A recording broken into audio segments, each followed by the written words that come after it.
when your identity is determining who you vote for, not just the best person, then you're scared of losing power to the other group. What are political quotas? It's privileging identity politics right up front. It's saying, no, this is the primary factor. So you're forcing the leader to come from that group. You would imagine that governance quality could be adversely affected by that. And that's the kind of intuition that most of us have. How pervasive are these kind of quotas? It's quite similar in some regards to kind of the DEI programs. It's an interesting conjecture. I think there's something to it. Everyone knows caste. That process then leads to dramatic changes in representation.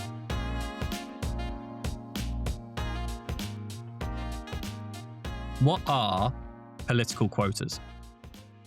They're basically hard constraints on either a type of election. So it could be a mayoral election, any sort of representative election, which are based on some sort of characteristic. So it could be gender, or in India, it's caste. And those constraints limit the candidates to meeting the characteristics. So they could be like a proportionate constraint. So, for instance, in Latin America, some Latin American countries, party lists are required to have a certain percentage of candidates be women. So that'd be, say, 30%, say, have to be women on the party list. In India, it's actually probably one of the most dramatic constraints. It will actually mandate that the candidate who represents a particular constituency is actually required to be from a particular caste, or required to be a woman. So there's actually no percentage requirement. It's 100% if the constituency gets reserved. So these are, in a sense, you can imagine the most dramatic form of political constraint in terms of identity. Right. And it doesn't just have to be like, because again, when I think of quota, I think of almost like a set amount of people, but it can take multiple forms, I guess, in this regard. It can be percentages, it can be sort of a number of seats. I guess it would depend on the democratic system implemented. Obviously, there's nuances between like the different systems across the world. And I guess they can span between obviously things like gender. I mean, it sounds as though in the research you were doing, a lot of it was sort of based on caste, so kind of class-based quotas and a multitude of other things, I imagine. What was the give me a little bit about the history of some of these political quotas. Have they always been around? Is it a relatively new thing? Is it a case that maybe there was some instances in the past, but it's kind of ramped up maybe in the last couple of decades or so? What's going to kind of like a little bit of history on this? Yeah, so I guess the long history, probably in India in any case, and that's the context which I study, so I know well, is that it goes back to the British, actually under British rule. So the British were, there's a lot of debate about the intents of the British. So clearly it was the British East India Company, and that was a profit maximizing shareholding institution that wanted to make money. So that was a lot of the impetus for the colonization of India. And that's, of course, what we hear about is economic. But, when the British government got involved in actually running India, and they came in later after the British East India Company, there were a lot of people there who were sort of more inspired by sort of liberal humanist ideals, right? Who thought, we want to affect this culture in a way that we think is good, right? We want to leave a positive, and and again, historians disagree about the degree to which this motivation mattered, but there's certainly remnants of it in some of the policy, right? So some of it was that they saw a class of people, lower castes, who they felt were discriminated against. And they wanted to mandate some representation for them, feeling that would be a way to elevate their status and their standing in society and to improve their welfare. So the British actually did implement some forms of quotas. And, India became independent after the Second World War, and then it followed, and its own path of policy. So those things didn't really apply after that. And it wasn't until the early 90s in India that there was a constitutional amendment passed that mandated a form of equality of political representation that was to be implemented via political quotas. So these political quotas happen at the the level that is, one of the kind of most impactful levels is at the level of villages called panchayats in India. And they are implemented largely randomly. So take it this way, say 30% of villages, governments in a state have to be reserved for women. So the next candidate to win has to be a woman. The only people who can stand there for are women. And that's randomly allocated. So there'll be a list of villages with their village IDs. There's a random number generator or some other random process that determines which 30% get the allocation on this round. Oh, interesting. And that binds, right? So no other candidate who doesn't meet the characteristics can stand. And that would be one dimension. And then they will have typically a parallel dimension that is being randomized as well. So there'll be randomization based on caste. So there'll be castes that are designated as worthy of receiving quotas. And usually they're in all states, it's scheduled castes and scheduled tribes. So scheduled castes are the lower caste, Dalits, you've sometimes heard of them, or untouchables. They will have a reservation, and that's a percentage determined, and different states do it in different ways. In the state that we study, Maharashtra, there are other castes as well called OBCs, which were traditional cultivator castes that didn't own land, and they were deemed by the state government to be worthy of quotas and therefore representation that would be guaranteed. And they were given quotas at a different percentage rate that was determined by their state level populations. So there'd be two randomizations going on. So you could get, say, the village leader in one village through this randomization process would land as, this village has to have a woman and she has to be from a scheduled caste, because that randomization determined it had to be a scheduled caste reservation as well. So a village then would have only one identity type who could be their leader on the next election. It would have to be a woman from a scheduled caste. And that was that process of randomization would determine the set of candidates that were eligible to stand at the village level. Some villages by randomization would have no restriction because the caste, the randomization would just say, no need to reserve it. A woman could stand, but she doesn't have to stand. And it doesn't have to be from a particular caste. So that's called an open candidacy. And that process then leads to, of course, dramatic changes in representation. Right. So that's the Indian case. And of course, different countries of the world have experimented with different things, and parties will sometimes do it themselves. So it's not necessarily a mandate from a government. It's a party could run on a platform of saying, a quarter of all our candidates are going to be women or from a particular racial group. So, that's a more voluntary, but these are different because these are mandated in India by the constitution and by law. Right. Got you. And I imagine with this, with political quotas in general, the whole objective of it, and you can maybe correct me where I'm wrong on this, the idea is to kind of increase descriptive representation on the base of it. Just if you're looking at a country and you're seeing in the percentage figures that there are certain groups that aren't necessarily represented at the political level, the idea is to try and mandate that a minimum amount can go into that, hopefully to increase representation and like the voices across the country, I guess, to have a better working democracy in many ways, so that some voices aren't being outweighed by others. And also maybe to increase viewpoints coming into it. This is it's quite similar in some regards to kind of the DEI programs that you see a lot happen at either governmental level, but also in sort of companies specifically. How different are these political quotas to these DEI related systems that you see at maybe an educational institution or a multinational company? Mm-hmm. So I guess, you could say the intent is very similar, right? So it's identifying a group or set of groups who are, for some reason, for historical reasons, underrepresented, underprivileged, perhaps you believe, or there's evidence that they're discriminated against. So they're not able to access these positions.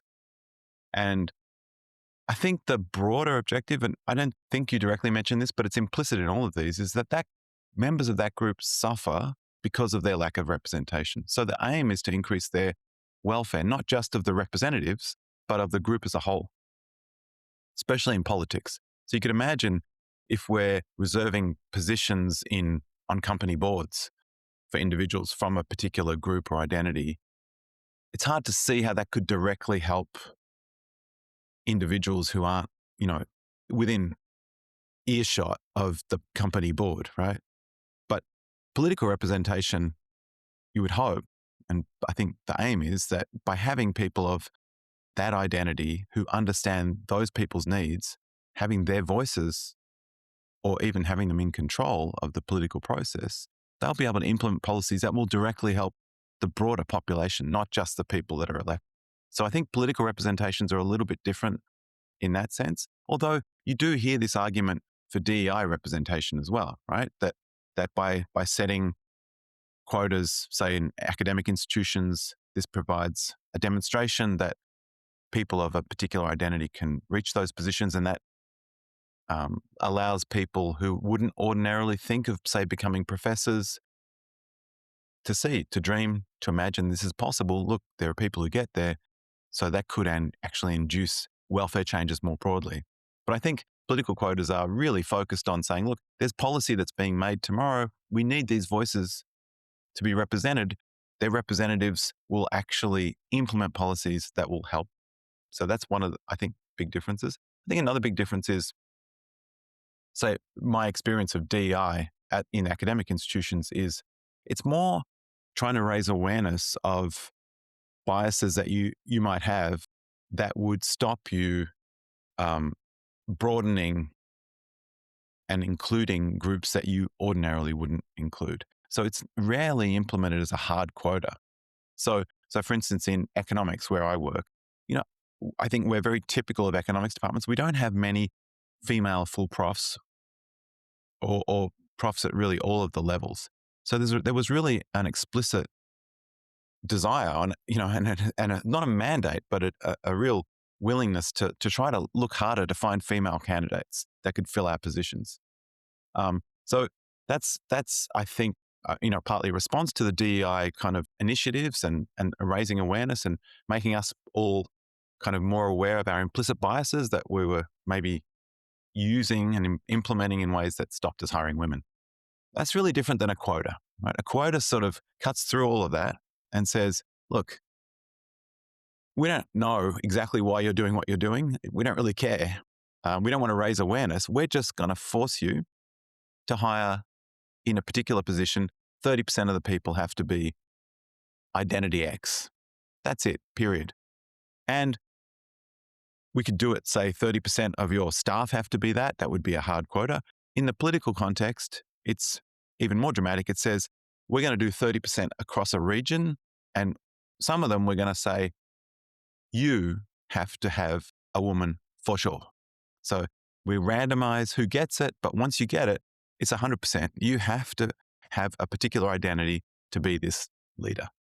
Right. Okay. Right. So that's the one that's, in a sense, the starkest form of a quota, right? Got you. And I guess like a two-part question's come up off the back of that then. How pervasive are these kind of quotas or just schemes, I guess, across the different democracies and countries across the globe? Obviously, I guess democracies would be the place where these actually kind of work, I would imagine. And I guess the second point onto that is, what has the general feedback been into their effectiveness, one, in actually affecting descriptive representation, but then also perhaps the quality of democracy or the quality of governance that you see within those regions? Mm-hmm. So, okay. So first part, it varies by region. Okay. So India is really an outlier, I think, in how pervasive these quotas are. They seem quite stringent or like specific, Stringent at the actually. village level, very stringent, right? And there's also quotas at the state level, different sorts of quotas at different levels of government. But just to think of the village level, it's the one I work on. It's easiest to understand. In many Latin American countries, there are these are proportional representation voting systems where a party will have a list of candidates, and then people can vote for either the party list. It depends on the system. Sometimes they can vote for particular candidates. Some of those countries, quite a few, require that a proportion of the candidates be women on the party list. So that's a form of it. Then there are parties in European countries that run on platforms where they will have a certain percentage of their candidates be women. And I think the SDP in Sweden has this policy, Social Democratic Party has a policy of alternating. So I think it's called a zipper quota. So it's men, women, men, women. They alternate what the candidate will be. So I'd say some at party level stuff in Europe,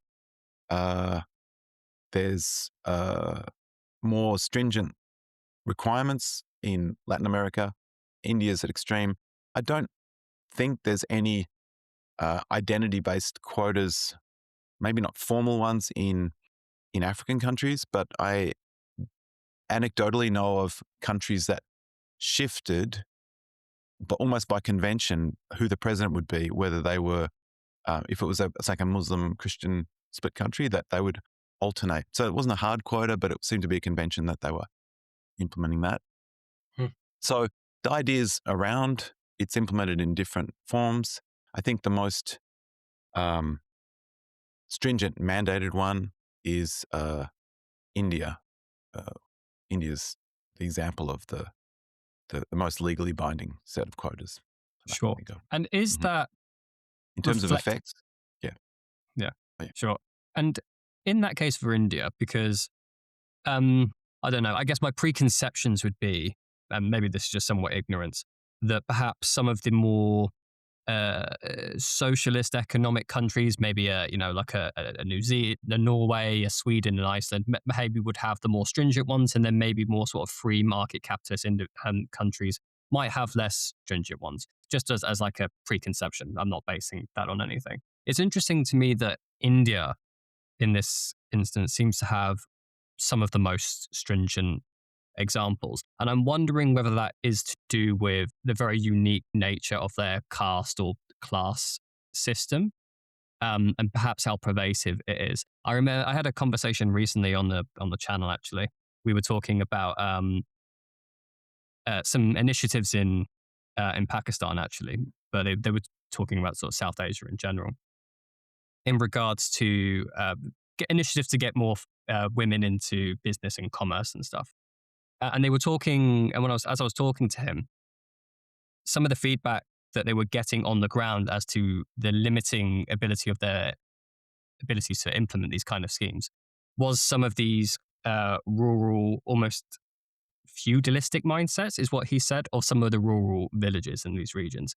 And that actually, although you have a political system that allows free voting and this kind of stuff, ultimately it is going to be the leader of that local village that decides which way the people in that village vote, and at least in these rural regions anyway.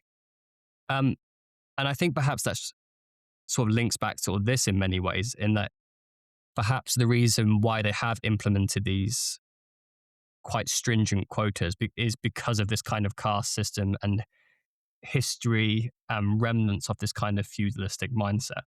I'm curious to get your sort of views on that potentially. Yeah, it's an interesting conjecture. I think there's something to it. So, okay, so India's a really interesting case, right? So overall, your kind of view that this is probably more likely to arise in more of sort of socialist settings. I think that's right.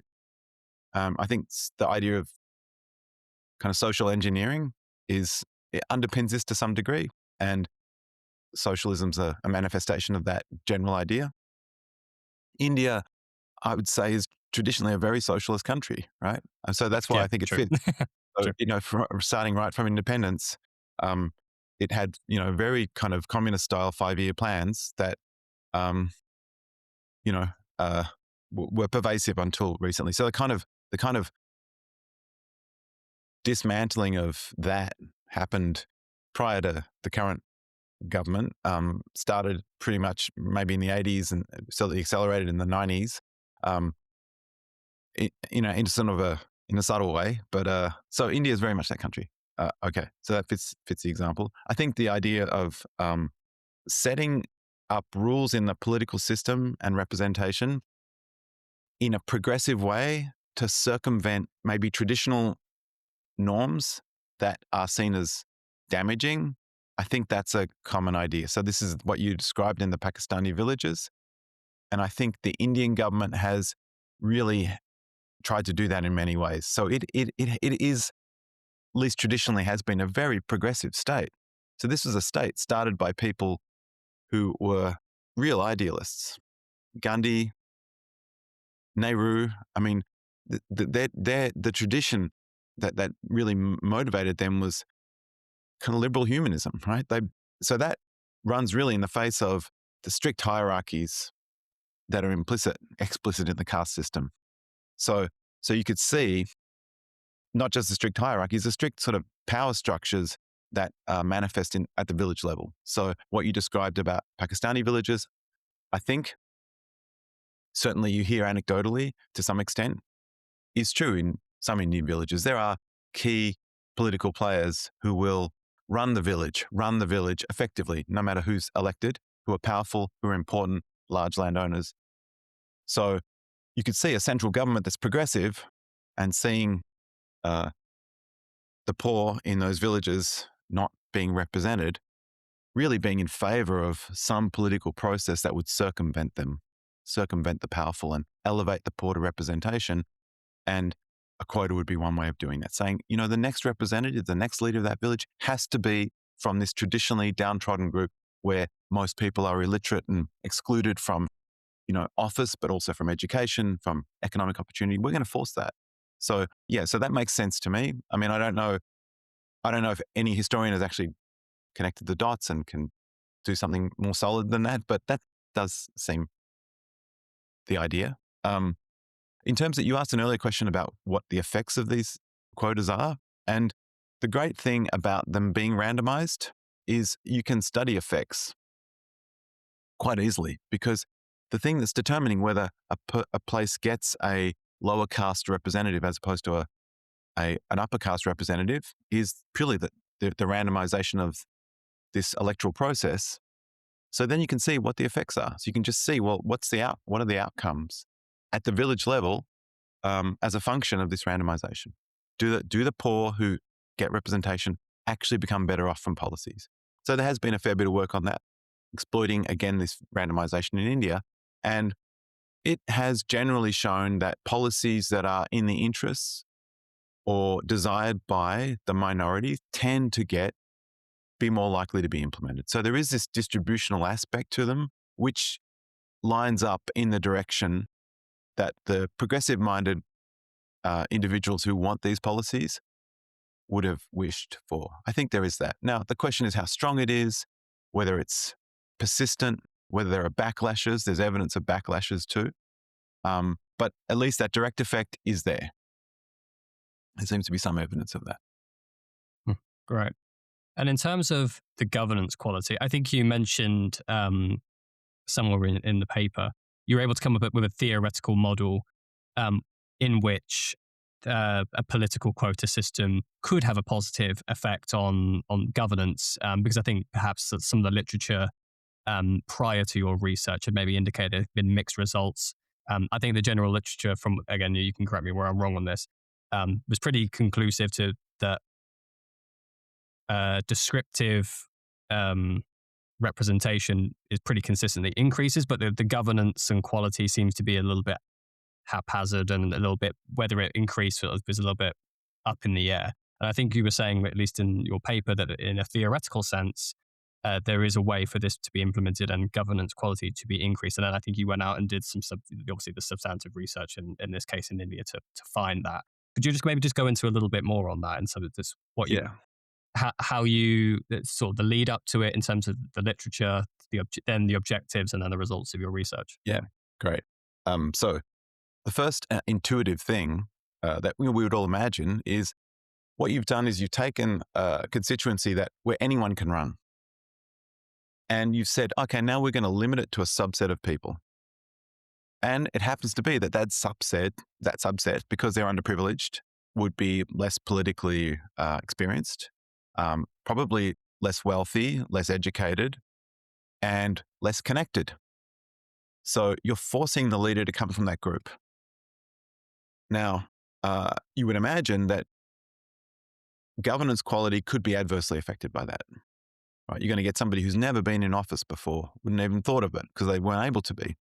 Now, that's an effect which comes from um, the kind of goal of the policy, which is to bring people in who are outsiders. But if you think being an insider is actually useful for actually governance, not just redistributionally to help your group, but actually useful for governance overall, then you can imagine this would have a negative effect.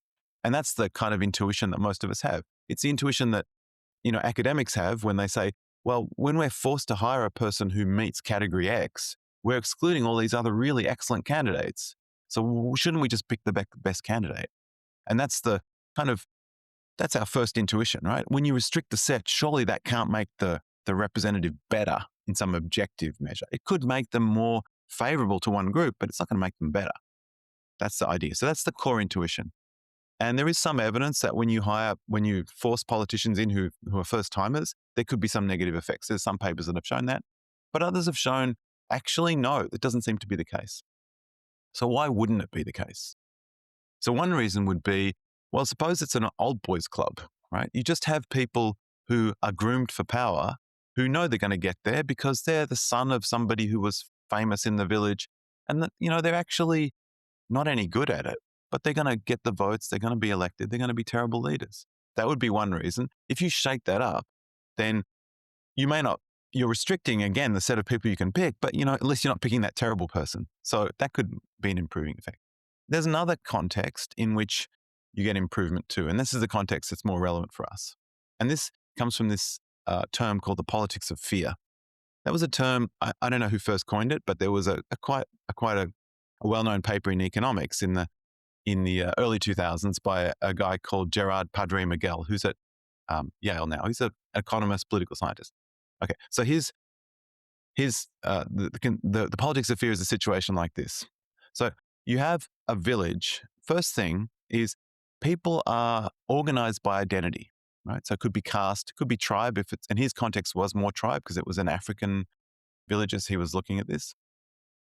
And the first thing you want is your support will always go to somebody from your identity group. Okay, that's the first thing. So for the most part, everyone's going to say, look, I'm going to support our guy. And we coordinate about who our guy is, right? Now, what he noticed was that in a lot of contexts like this, where everyone organizes their support, whether it's voting or some other way of getting a person in power, where everyone organizes it based on identity, you often get what he calls the politics of fear, which is leaders who are corrupt, inefficient, nepotistic, venal. They keep getting supported and re-elected and re-supported by their groups. So he asks, why would that ever happen? We want to have somebody from our group be the leader, but why would we pick a terrible person? Somebody who everyone agrees is terrible and corrupt.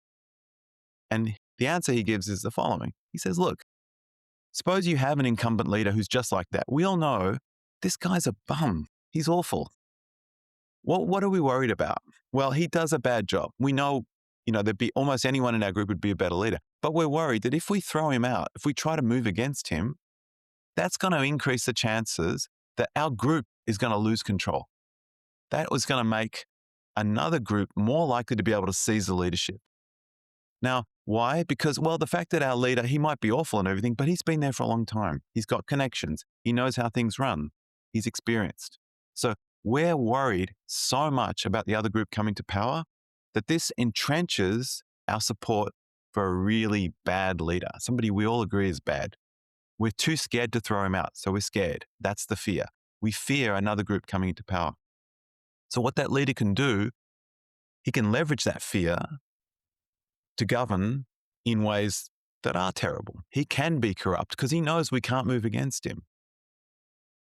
Also, he knows that if another group were to come into power, they would have the similar problem. They would end up having a leader who's venal and corrupt because they would fear losing power to us.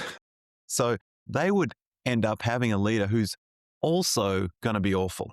So we're now facing a choice not between replacing our leader with somebody who's better from our group. We're facing a choice between replacing our leader with someone who's potentially better, but who will increase the chances of us losing power to another group. And that other group is also going to have a leader who's corrupt, who can leverage his control over them. So this leads to a kind of a cascading effect. All groups will support leaders, they're incumbent, no matter how corrupt they are. Well, there's a limit on how corrupt they can be, but they will keep supporting them because they fear losing power to the other group. So you can see this really depends on the groups being kind of coalescing around their identities, right? In their support. If you could vote for just the best person, this all falls apart.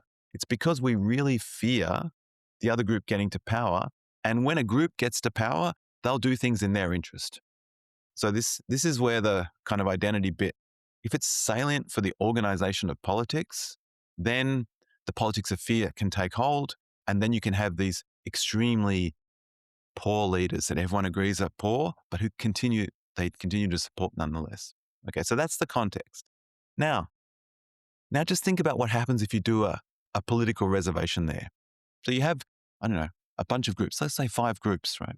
They've got a current leader, and this leader's in control. His group keeps supporting him, and that's enough to keep him in control, with a high probability. They know if they remove him, then anything could happen. We might get a better guy, but, the other groups might take over. So now we put in a political quota to that village, and we say, look, and let's just suppose it, just for thought experiment, suppose it happens to the exact same group that's now in power, right? So they've got their corrupt leader in power, and you say to them, look, you know what? Next election, don't worry about it. You guys have won. You've got it. You've got it for another term. That's what the quota does, right? It says it has to be from this identity group. Now they can go, look, now we've won it. We're certain to win, so we don't need to keep supporting this guy. Now we can freely remove this really terrible politician and replace him with someone else who's better. We don't have to fear. The politics of fear gets really alleviated by the quota. Okay. So they can get an improvement in governance. Mm-hmm. Okay. So at least in concept then, the idea is that by implementing quotas like this, these instances in India, what you're essentially doing is removing an element of the politics of fear by basically taking the decision to some degree away from the individuals to say like, right, this is your subset of options.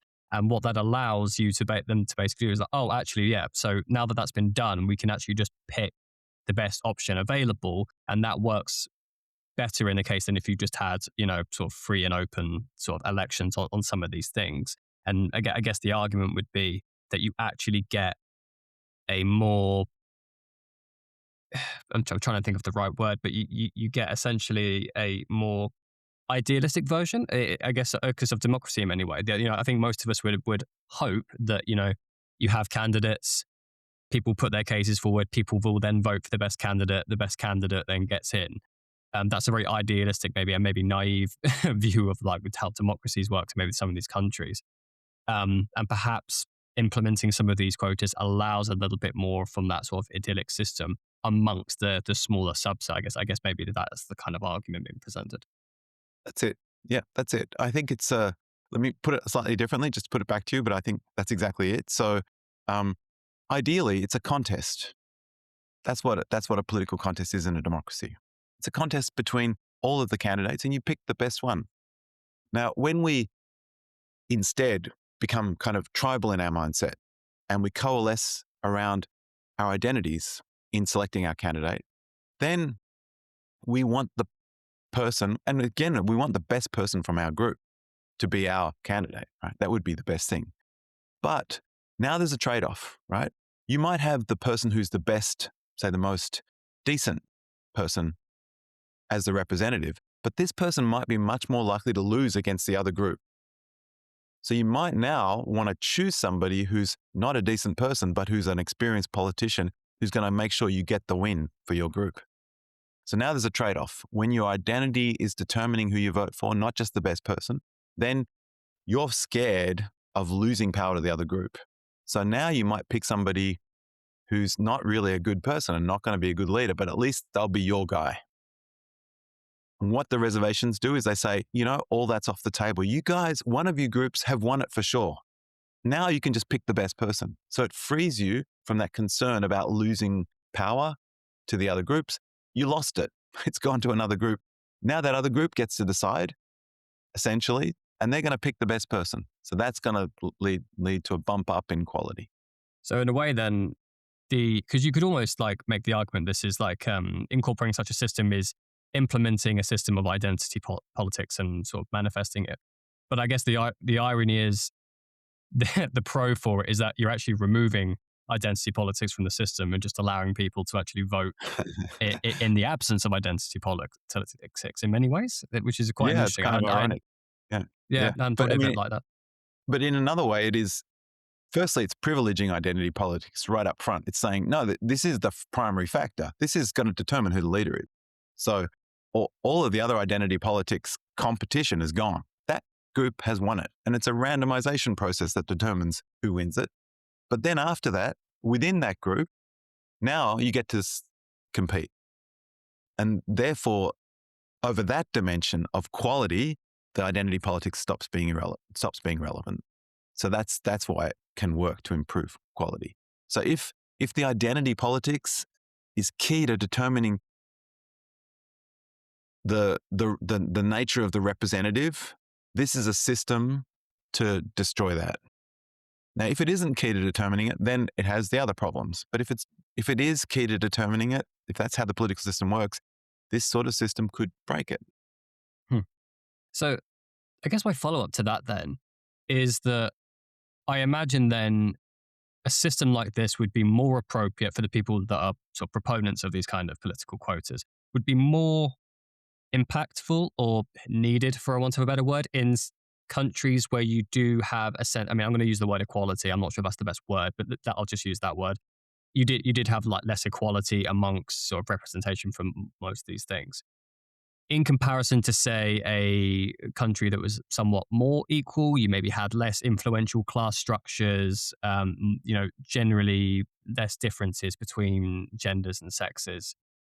Is the argument then, in that regard, that some of these systems might be less effective in some of these systems? So, for example, I mean, one of the things I noticed when I was just doing some research for this interview is that the top 10 countries that are ranked by sort of democracy in the world, I think only 2 of them had some sort of at least sort of legal framework for a political quota. I think it was Ireland, and then I think Finland had a partial system, if I remember rightly. Now, to be fair, a lot of those had party level systems, in fairness, but obviously that's more of a, our party is does this, you can freely choose to vote for us, but it wasn't necessarily mandated by government. And I guess the argument maybe there is, are these quotas potentially less impactful, less needed, potentially, in some of these other societies that maybe already have this level of like political freedom? Okay. So I think the equality thing is important, but for a different reason. Okay. Not for the reasons to do with politics of fear. So everything I just explained about politics of fear, that could apply in a setting where the groups are completely equal, right? It's really that it's because we are identity based, but our identities could be at the same level in the economic hierarchy. It's not. So the equality stuff doesn't impinge upon the politics of fear. So the mechanism of improvement that I'm talking about is, what we call in economics orthogonal to the question of equality. But the question of equality is really relevant for quotas. Why? Because usually we're trying to implement them for distributional reasons. It's because a group has been at the bottom end. Therefore, the recipient of, the rough end of the pineapple, that you want to elevate that group. So the worse that inequality is, the more the impetus to have quotas. So that's where your intuition is right. In some sense, in systems where the polity and the economy is equal, there's less need for it, for this equality elevating reason. It's the systems where there's great inequality. And that's why it was implemented in India, right? It was the lower caste, the most unequal, the most downtrodden, who they wanted to elevate. So that equality issue is what motivates, I think, most quotas. And you're right, where there's less inequality, there's less motivation. But what we're saying is usually that's thought of as being accompanied by a degrading in the quality of the political representative you would get. But if you have politics of fear considerations, actually it could improve the political quality. So that usual element is seen as a cost that we'll bear because we care about inequality and we want to elevate a group. What we're saying is, well, that cost actually isn't even there if you start in a politics of fear setting. In a politics of fear setting, you can get the elevation effect of the quotas without the cost of reduced quality of governance. So I can actually tell you why so this is just a theory. So how we could actually test it in India. So now we're going to get into the little bit of the kind of economic details, but let me just kind of try to put it out without trying to be too geeky. So the whole point of the politics of fear is that you have to really reasonably fear that the other group could get to power if you throw out your terrible leader, right? That's the key thing. If you don't fear it, you're not gonna support a bad leader, right? Because it's this fear. So this tells us it's going to be in a particular set of villages where you should see the quotas having their big effect in destroying the politics of fear and improving governance. What are those villages? They're the villages where the leadership group is reasonably contested, where it's possible that another group could come to power. So now take a set of villages that have a leader in place,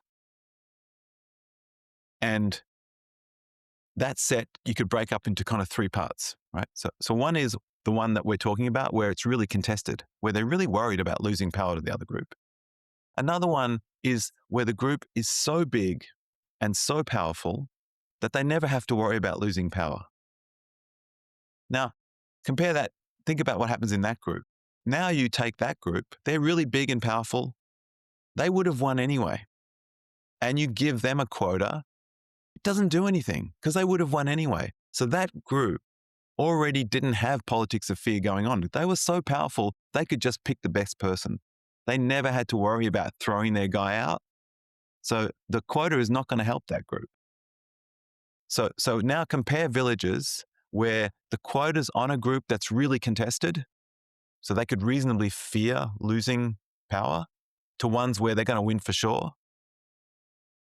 The effect on the contested group is going to be big and positive, according to this theory of politics fear. On that other group, it's not going to be at all. And that's exactly what you see in the data. And that can partly explain why the message that we saw before was, these are ambiguous in their effects. Quotas are ambiguous. Sometimes it's good, sometimes it's bad. This theory explains when it would be good and when it would be bad. And then when you look in the data, it exactly lines up. So this is what we saw in our Maharashtrian villages, that it really was in those contested villages when the quota landed there, those groups were the ones that had the biggest improvement. Right, okay. So it really feeds into that example then where politics of fear is more prevalent and more of a concern, that's where you're getting the biggest increases in governance quality. And I guess when you're, correct me where I'm sort of saying on this, when you're looking at the governance quality, what are you assessing to kind of get that information out to assess that basically? Yeah, that's a good question, right? So it's not easy to do generally. So we have household surveys. So we ask them, there's a bunch of programs that are supposed to be available in your villages. They're mandated, they're funded by the federal government or a state government. Are they there? So you can ask households, are they there? And the households will say, yeah, I've heard of that program, or yeah, I know someone who's got it. And some will just say, no, it's just not there. So you can see the differential. So when you get the reservation, then more households are more likely to say, yeah, these programs are here. These things that are supposed to be implemented are there. So that's one thing. So that's kind of the activity of the government seems to be more oriented around things that it should be doing. You can look at things like, another thing we look at is we get the books of the village and we see how much money is being allocated to things that should be allocated to, how much money is coming in. And these villages, at the village level, there's not really much taxation power. So the money coming in really depends on the village government being active in petitioning for the things it's entitled to get from higher levels of government. So, you need good governance to get more resources coming into the village. So you see more programs, you see more money coming in, you see more activity. So there's more attendance at meetings, more attendance at higher levels of government. So the representatives are going to the district to represent the village. You see there's more kind of activity on the part of the government. So we see outcome measures and we see action measures at the government level that seem to be indicative of it doing better. Hmm. So there's just that overall sense of, depending on whether it's financial or just, I guess, participation in the system, I guess, from like either local people or the people involved. There's just a higher quality of administration, I guess, for want of a better word, and just how they're run. I guess the effectiveness of the programs implemented, that may be to somewhat here or there, but at least the programs that were on the ticket to be voted on are at least being implemented and at least being petitioned for. Which I guess, even if there were quote unquote negative outcomes from a potentially bad initiative, at least the democracy and the governance is working. Because I guess in the aggregate, in the long run, people can make better decisions like, oh yeah, we tried that, we didn't do that again, we can move on. So I guess although I guess there could be short run problems in the aggregate, you would hope because of the governance structure, then yeah, people more bought into the system. Yeah, it's a good point. No, you're right. They might be implementing policies that are terrible, but But at least they get implemented, and then they get whether implemented. But yeah, you're right. But I mean, I would doubt that, because I mean, you look at a lot of these policies; they are really direct poverty alleviation policies, like providing of resources to people who don't have like housing, or they need pet repair on their roofs and stuff. So they targeted at the poor. A lot of them. They're called BPL policies, below the poverty line. So we see a big increase in those. Um, yeah, but we don't actually. You're right, but what we don't actually measure, and that would be too expensive. So that's why we didn't do it. Is how effective are these policies? Are there more roofs? Are there fewer leaky roofs, or is there more? Are there more midday meals provided to the poor? Because that was one of the policies. We don't know that. We just know that the policy is more likely to be implemented. Yeah. Gotcha. And I think, having spoken with you about this, I think to some degree my question here is somewhat mitigated. But I think coming into the conversation, I was a little bit at least wondering about some of the governance quality. And I was kind of thinking in my mind, whether some of these policies could maybe represent something of like a good heart's law situation, in that, the overall goal really is to improve governance quality. But by creating a specific metric, you could potentially have situations of implementation where people are optimizing for the increased use of the metric, or I guess the appearance of representation, rather than like substantive improvement of governance or inclusion in many regards. And I guess my question to you in that, do some of these systems represent this kind of good heart's law situation? Now, from the sounds of it, from talking to you, at least in this Indian case that you've reviewed, that doesn't seem to be the case at all. If anything, like it's improving governance quality. But I guess I would ask the same question, I guess, more on a macro level to some of the other schemes that you might be aware of. It's a great question. Okay, so I think even at the micro level that we looked at, there's some support for that position.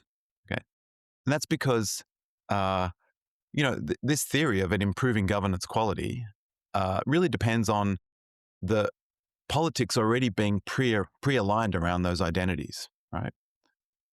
But now suppose that you had quotas that aren't around an identity that matters for political alignment. And you actually do in these villages. Gender quotas are that, right? Gender quotas, or politics, at least in any village we found, is not organized around gender. There isn't a woman's party and a man's party. Okay, so now when you do a gender reservation, this politics of fear thing's just not going to matter. Right, so there isn't. So that would be a case where you're talking about, right? Where you're saying, look, it might be implemented with a desire to increase quality, but it's not going to have an effect. And we don't see any effects, positive effects of the gender quotas on quality. And that's because it's not the salient organizing principle of politics. Now, the reason that's not a big deal, I think, is because, well, the gender quotas were never intended to improve governance. I think the main intention was it's inequality. It's that women are underrepresented and their voices and their preferences are not being implemented in policy. So why we want to have a gender quota is to improve distributionally the welfare of women. So that distributional aspect, I think, is still the key motivator of all of these quotas, right? Even the caste one. It's about improving the lot of an underrepresented and underprivileged caste. Gender one's about improving the lot of an underrepresented, underprivileged gender. Hmm. So what we're saying is when you implement those ones and there's already identity-based political organization, it's not costly in terms of quality. It actually can improve it. If you implement them and there isn't that there already, then it could be costly in terms of quality, but you still get the distributional effect, right? You still get the benefit of having women being in positions of political authority and being able to implement policies that are in the interests of women. Hmm. So yeah. Yeah, so you kind of touched on that. I guess that kind of brings me to my next point that I'm curious about is pragmatic, effective implementation. Because there's one thing to sort of talk about these political quotas and some of these examples, but I'm curious. These systems have to be implemented. They have to work in practice. And a lot of the time, I could, for example, see a system where you went to, like, you took this to the nth degree and you had political quotas on gender, you had it on class, you had you could use very rigid criteria bases, and that could almost be very difficult to administer, particularly in a country like India, which, is the largest democracy in the world. You can maybe make the argument it's the most important democracy in the world for that very reason, right? But does have a problem to some degree in administrating over such a large just area geographically, but also just the amount of people, right? 1.4 billion people, right? And it's a relatively sort of developing country, but it's not like it's got like the relative wealth of like an America or Sweden or a UK to be able to have this kind of sort of money at these kind of levels to sort of implement these things. And so I'm curious, when designing policies that are around these kind of political quotas, how do you go about it in a way that maximizes the output and minimizes the level of cost? And I don't necessarily mean like money cost, but like just general cost to the systems that you're looking at. Do you want to create it that it's very flexible? Do you want to create it so that it's very rigid? Do you want to err on the side of being maybe just very lightly guidance, because although maybe it won't have quite as much of an impact, it's more flexible and is less costly to implement? Could you talk to me a little bit about some of these, how you implement policies like this, Mhm. and So what I are some of think the we can. pitfalls and the pros? Yeah. No, it's a great question. I don't think it's deeply researched, but I think we get lessons from seeing places where it's done and seeing the dimensions on which it's done. I think it's kind of informative. So let's take the Indian case. India has an electoral commission that's independent and does, as far as I can see, a fantastic job of implementing these quotas, of determining the randomization process and of implementing it. So the data that we've collected ourselves, I mean, it was a kind of extraordinary that, this is, so firstly, if you were to do it at the India level, it would be an impossible project, right? So India actually allows a lot of this to be determined at the state level. Like, who are the groups that are actually subject to the reservations is determined at the state level. So there's variation. And what that means is it's decentralized down to a lower level. And the Electoral Commission can then operate at, not at the country level, it's doing local village elections in this particular state. And it's implementing the randomization process in a way that it can monitor and oversee, right? So it's oversees whether actually this person was from a lower caste and a woman. And so what are the features that make that doable in India? Everyone knows caste. It's a very, very well known. So if this were either a contested thing, so it was actually very hard to tell who someone's caste was, then it would be difficult. And if there was subjective differences of opinion about caste, that would be difficult too. So you can see why race-based quotas would be difficult to implement, right? So race-based or say tribal quotas might be much more difficult. So say take Brazil, a country where there's a lot of racial heterogeneity. If you had a quota for somebody to be an elected politician being black, for instance, the definition of black is a contested thing. It's very different in Brazil than it is in the US. So that would make it a very difficult quota to implement. So that's one thing that makes it work well in India, the level of decentralization, having an independent board, it's really an incredibly effective board, this electoral commission. And when we looked at our numbers across the state, it really did work out at 30%. I mean, there was supposed to be 30% OBC. I think that was the number. It was exactly right. Even in our sample, it was amazing. We had a large enough sample that you would have expected it.